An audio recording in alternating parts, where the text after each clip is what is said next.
Quiero saludar a Maximiliano Aguiar. Maximiliano es consultor político, es presidente de la Asociación Argentina de Consultores Políticos. Maximiliano, un saludo, gracias por atendernos. ¿Qué tal, Pepe? ¿Cómo estás? Muy buenos días. Muy buenos días. Bueno, el presidente de la Nación ha tomado la decisión de ser él, personalmente, quien lleve al Congreso de la Nación el presupuesto. La ley de leyes era una versión que circulaba hasta hace pocas horas atrás, pero en el Congreso del Foro de Madrid, aquí en Buenos Aires, termina de confirmarlo. ¿Qué señal política te da eso? A ver, de fortaleza en términos de la búsqueda del impacto político de la presentación, ¿no? Lo cierto es que, digo, en la escala comunicacional, jugar al rey es jugar la carta más fuerte que se tiene. Evidentemente, esto muestra que, además, por el estilo propio comunicacional de Milei, a diferencia, por ejemplo, de Francos, del propio Caputo, etcétera, un estilo bastante más confrontacional, da también una idea de cuál va a ser el estilo de esa presentación. Y parece que el gobierno jugara a Caro Cruz respecto de esto, ya que, como digo, no existe otra figura que pueda salir a amortiguar el peso de aquello que genera el propio presidente Milei. Así que es una jugada fuerte del gobierno. Hay que evaluar si esa jugada fuerte es para que se apruebe o es para que no se apruebe y alimentar la narrativa. Digo, si se quiere que se apruebe, se alimentaría la política pública. Si quiere que no se apruebe, se alimentaría la propia narrativa del gobierno de Milei. Maximiliano, ahora, ¿no significa esto una dosis de desconfianza en quien él dice es su principal espada, como el ministro Caputo?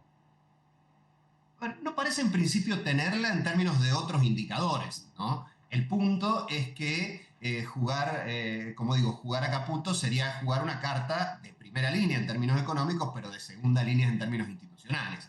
Da la sensación de que lo que busca Milei con eso es tener un impacto muy fuerte en términos personales, comunicacionales en esta etapa. ¿Debiera estar Caputo? Sí, lo lógico es que estuviese Caputo. Al jugar Milei esa carta, y digo, en esto me atrevo a hacer algunas elucubraciones respecto de qué puede estar pensando, da la sensación de lo que quiere es alimentar fuertemente la narrativa de una figura que se cuida bastante en términos de apariciones públicas a nivel local, sobre todo mediáticas, pero cuando juega, como él mismo lo decía, exocets muy fuertes, como el que jugó, por ejemplo, con Unión Industrial el día de ayer. Presentar la ley de leyes en el contexto en el que estamos es un hecho político de primera magnitud, es un hecho de naturaleza política muy pero muy fuerte y no es la muñeca política precisamente lo que caracteriza al jefe de Estado. ¿Cómo crees que puede impactar eso?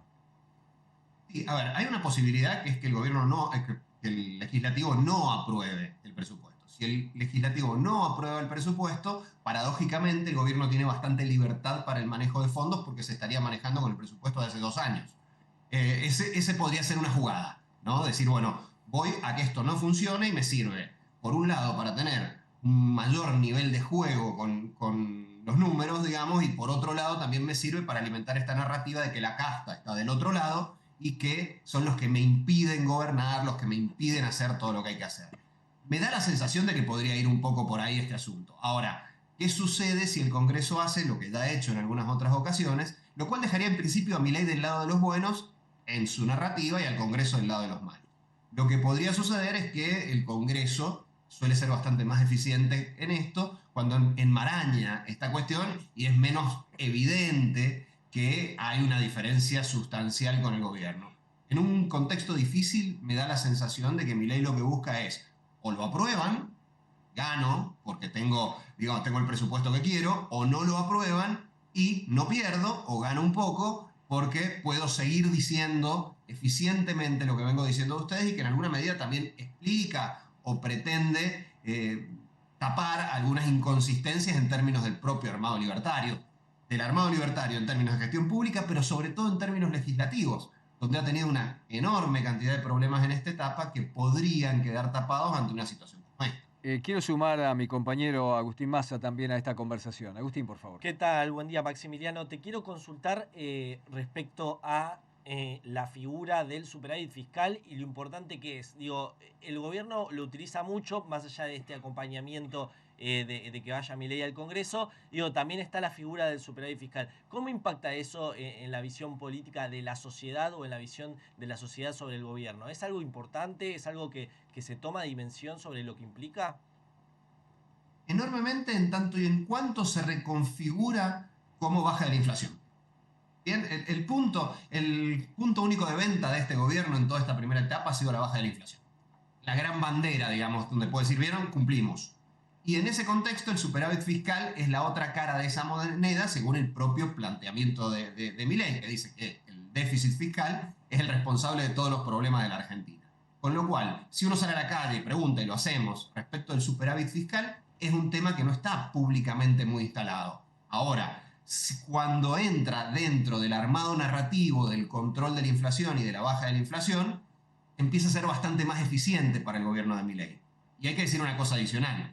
Esta eficiencia de la utilización como argumento único de venta de la baja de inflación por el superávit fiscal tiene un par de problemas que se van revelando cada vez más. En primer lugar, la ciudadanía cada vez se empieza a preocupar más por otras cosas, menos por la inflación y más por otra cosa, crecimiento económico, pobreza, desempleo, etcétera, y que además, si la única vía de generación del superávit fiscal es el ajuste público, cosa que aparentemente, digo, por lo que se sabe respecto del presupuesto, va a ser el centro del presupuesto del próximo año, esto genera efectos no deseados que pueden terminar jugando como un boomerang para el gobierno en el momento en que la ciudadanía haga el check respecto de cumpliste, con el tema de la inflación cumpliste, bueno, ahora me preocupan otras cosas.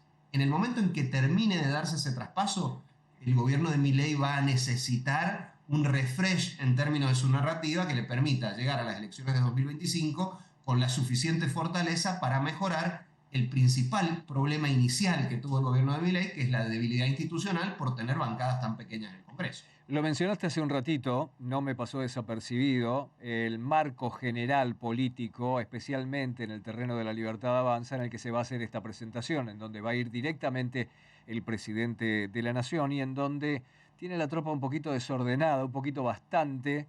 No, algunos dicen que no para de pegarse tiros en los pies, los liberales libertarios que están hablando de prácticas que no han sido precisamente anticasta. Y con la última declaración de Germán Abdala, que la verdad no sabemos si no pensó bien lo que dijo, cómo lo dijo, si se vio sorprendido, pero lo cierto es que hay allí rispideces dentro del núcleo mismo del poder que llaman poderosamente la atención. ¿Qué análisis político haces de esto? Milei llega sin partido y llega sin un grupo de contención. Cuando se llega sin un grupo de contención política potente, pueden pasar varias cosas. Una de ellas es que se termine tomando a gente que, por inexperiencia, por falta de capacidad, etcétera, no está en condiciones de ocupar el cargo. Le pasa a Milei, le pasa seguido. Y por otro lado, que para llegar o para cumplir los objetivos políticos que se tienen, haya que recurrir a figuras más rancias o más profesionalizadas en términos, él lo cataloga como casta, también podrían ser los experimentados en términos políticos. Y un poquito de una mezcla de las dos cuestiones hay, y cuando no hay partido político no hay dinámicas, no hay lealtades constituidas históricamente y se deben constituir en tiempo récord. No lo ha logrado hasta ahora, al menos en toda la figura, porque uno podría pensar en Paultroni, en Arrieta, en lo que está pasando entre Lemoine y Pagano. Tenemos, bueno, y por supuesto de Abdala en esta última etapa, donde comete un sincericidio. Ahí hay que decir una cosa, que la ciudadanía cree claramente que esto sucede. ¿Bien? Y más allá de que lo diga Abdala, ¿eso lo expone a él enormemente? Sí, pero también hay que decir que expone a la categoría a la que él representa, en este caso a los senadores, que si uno revisa las listas va a encontrar una enorme cantidad de asesores que son vistos, con razón o sin razón, da la sensación de que en varios casos con razón, como figuras que son pagadas por el Estado para hacer militancia política. ¿Qué hizo Abdala? Sincericidio, claramente, una locura comunicacional, pero básicamente puede suceder en estas dos cosas, que es que la ciudadanía, digo, denoste a Abdala, diga Abdala es un desastre, o que la ciudadanía diga, y también es una posibilidad, en realidad lo que está haciendo Abdala es decir lo que todos hacen. Esta segunda mirada en términos de opinión pública no es para descartar, muestra la inexperiencia de Abdala, sin ninguna duda, pero al mismo tiempo se pone en crisis no solo él, y no especialmente la Libertad Avanza, sino la categoría a la que él representa, ya que muchos argentinos han conocido a Abdala a partir de esta declaración. No es una figura política relevante para... Sí, pero es el tercero en la línea de sucesión, Maximiliano. Institucionalmente sí, te estoy hablando de opinión pública, en términos de que sea una figura directamente relacionada con Milei. Institucionalmente es súper relevante su cargo. Ahora, si uno pregunta en términos de opinión pública cuánta gente lo conoce o lo conocía de ayer, prácticamente nadie fuera de San Luis. Bien. Y aún en San Luis el nivel de conocimiento de Abdala no era tan alto. Cuando digo para pensar en términos puntuales. Bien. Eso hace que el impacto sea menor del que sería si alguna figura fuste muy asociada a la figura de Milei saliera a decir una barbaridad. Maximiliano, quiero agradecer muchísimo tu tiempo y este contacto. Un placer hablar con ustedes. Un gran Un abrazo. saludo, hasta luego.